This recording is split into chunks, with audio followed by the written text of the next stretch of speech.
Hello everyone and welcome back to my opinion. And in this video, I'll be previewing match 1 of IPL 2025 between the Kolkata Knight Riders and the Royal Challengers Bengaluru. Let's get into this preview. Starting off with Kolkata, there's been an update in their squad. Umran Malik has been ruled out due to injury. And to my knowledge, there would not have been as many competitive cricket matches for him to play in the last while the ICC events going on. And looking in cricket info, there haven't been that many domestic scorecards unless they've played in amateur tournaments. But he may not have had, according to me, he may not have had as many opportunities to be injured while playing matches.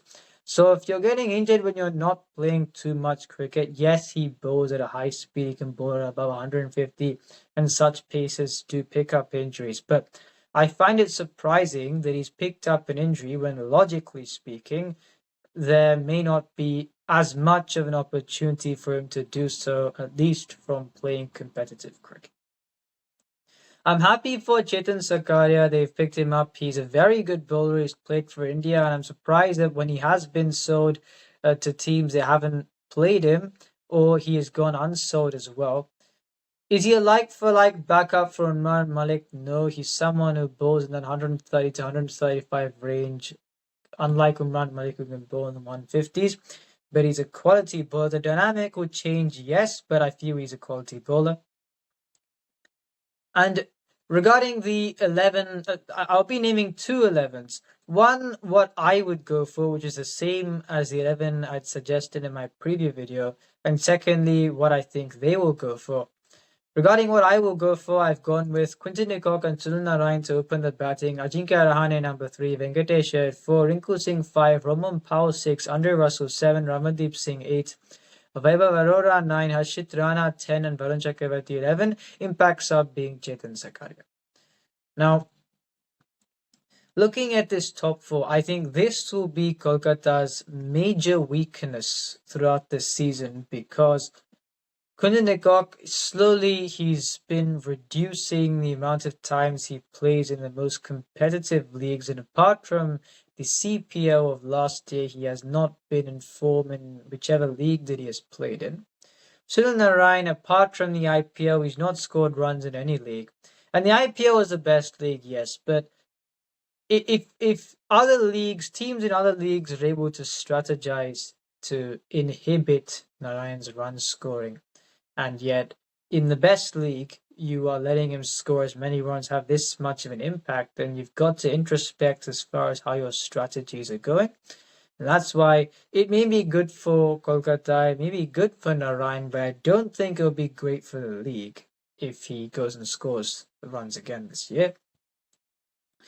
Venkatesh, I'll say again, when he scored runs the previous season was when the openers, one of them were dismissed early because he's an opening batsman. And when he walks out closer to his optimal time, then with more time on his hands, he can provide a decent contribution because you've paid 23 crores for him. You've not made him captain. You're batting him out of position. Is that a way you want to use a player? I don't think so.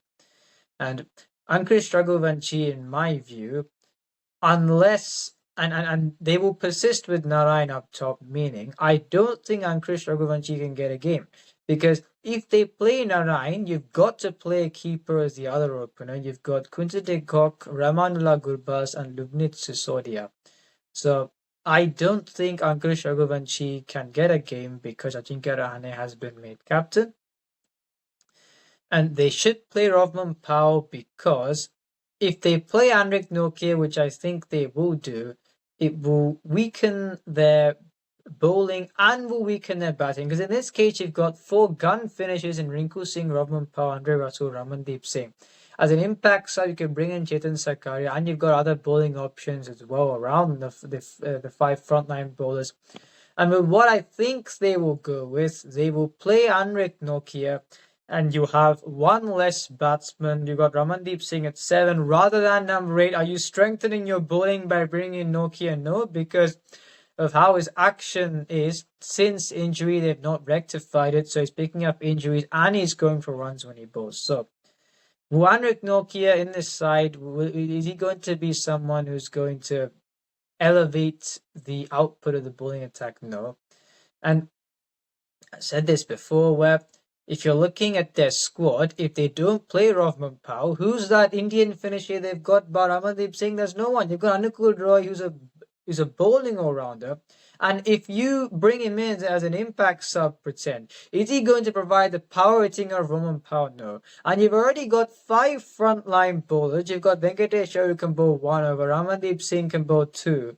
And I wouldn't bowl Russell because I think in the IOT20 was also an impact side. I would not want to risk him because they've not got a backup for him either.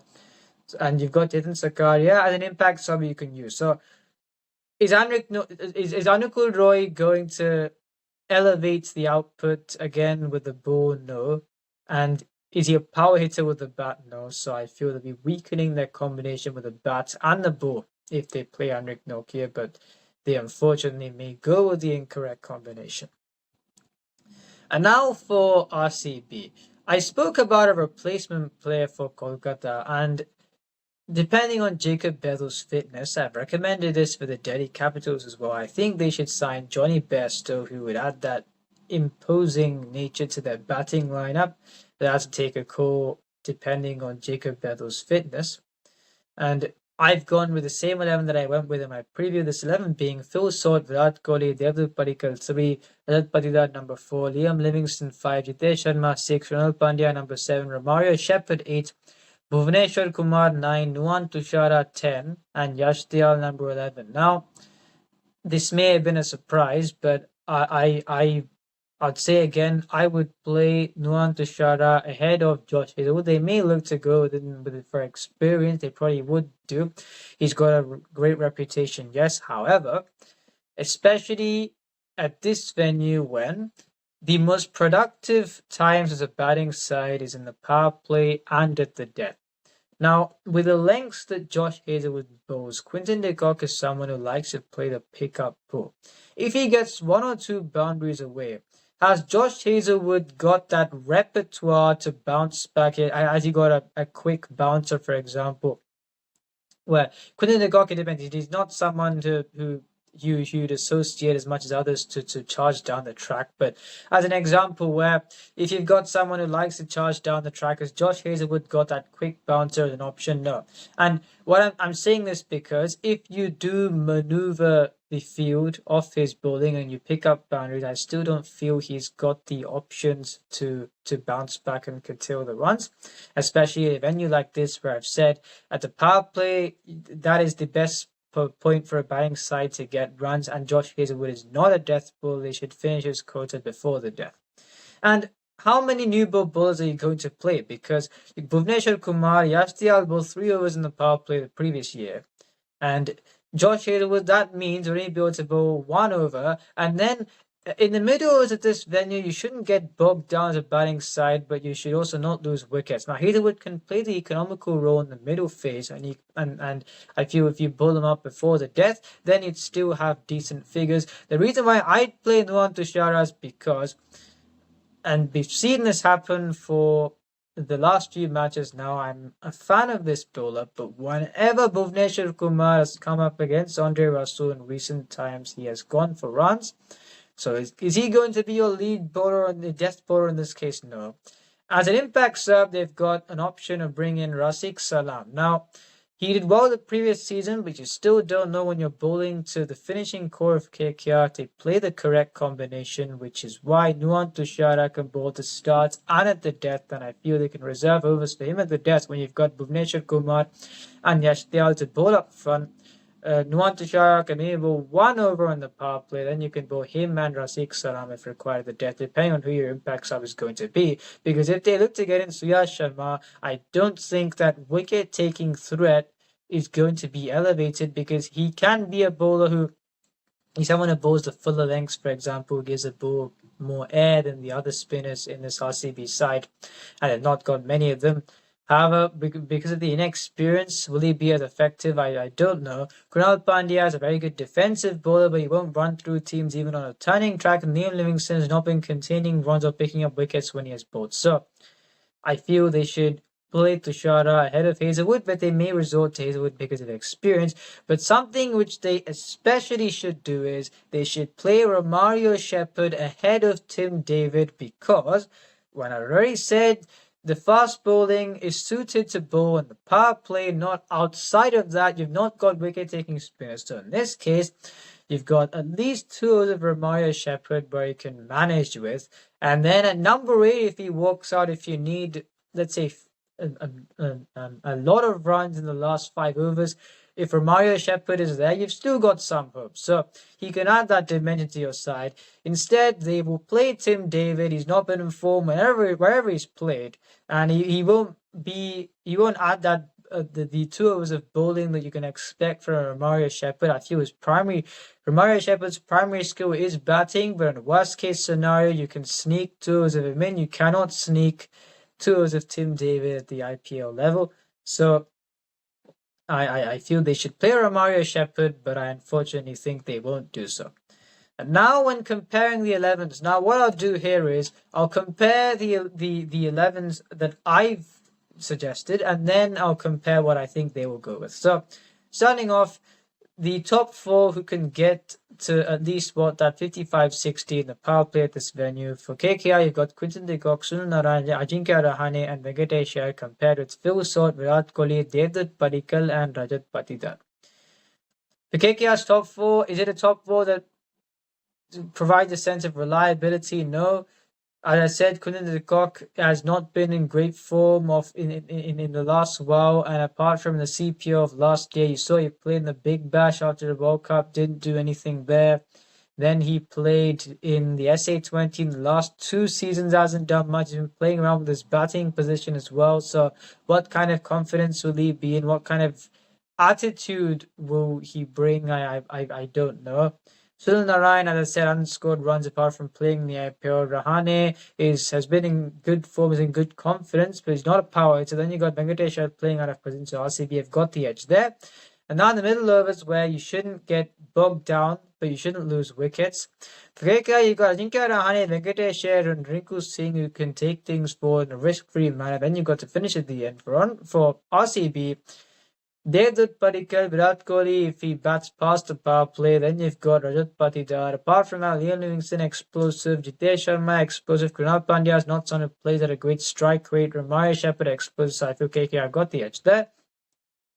The finishes, Rinku Singh, Rob Pau, under also Ramandeep Singh, I feel it far supersedes the finishes that RCB have got, where you got Liam Livingstone, Jitesh Sharma, Krunal Pandya, Romario Shepherd. And then the ability to strike in the power play. But KKR, Vaibhav Arora can swing the ball a long way. Harshit Rana, someone who's picked wickets in the middle overs and at the death. Apart from that, there's not too much to strike up front. For RCB, their fast bowlers prefer bowling the power play, so they've got the edge there.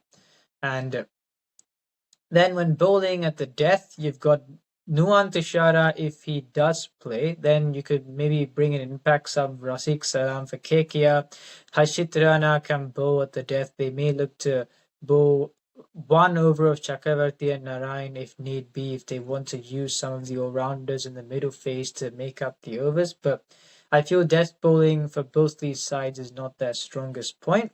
So although KKR also got a Jet and Sakai and impacts as well, is not too bad to death. So overall, I think it'll be a fairly even match, because I think, as I implied in my preview video, I thought RCB would compete for that 4th, 5th spot, and I didn't think KKR would qualify. I feel these teams, it's a good first match, because I feel these teams, you're looking at them, and I feel that it's fairly uncertain with the options they've got as to how they will go across this season. And when comparing their 11 as well, the top 6 would be the same, but you've got Tim David ahead of Romario Shepherd for RCB. Then you've got no Rovman Powell for Kolkata. They'll be playing Anrik Nokia, and this will not strengthen their bowling. It will weaken their batting, and the only batting impact sub they can bring in is Anukul Roy. He's not a power hitter, he's a bowling all-rounder. In this case, especially, I feel because of the light batting resources that KKR have got, RCB have got the goods to strike up front in the power play, and they've got the batting to I feel if KKR don't strike up front, then you've got the two spinners to bowl in the middle. Yes, Sunil Narayan has not been in the kind of bowling form where he's run through teams of late, but a few players in this RCB side, whichever spinner bowls, they would struggle with it. So I feel he still could have an impact in this match. But looking at whether it's my team or the 11s that they will pick, I think RCB will win this match given the options they've got. I feel because of the batting edge and with the ability to strike with a new ball, I feel RCB have got a slight edge and I feel they'll go to win this match. But let's see how this goes. If you enjoyed this video, please like and subscribe, share with your friends, but this is my opinion. Watch it.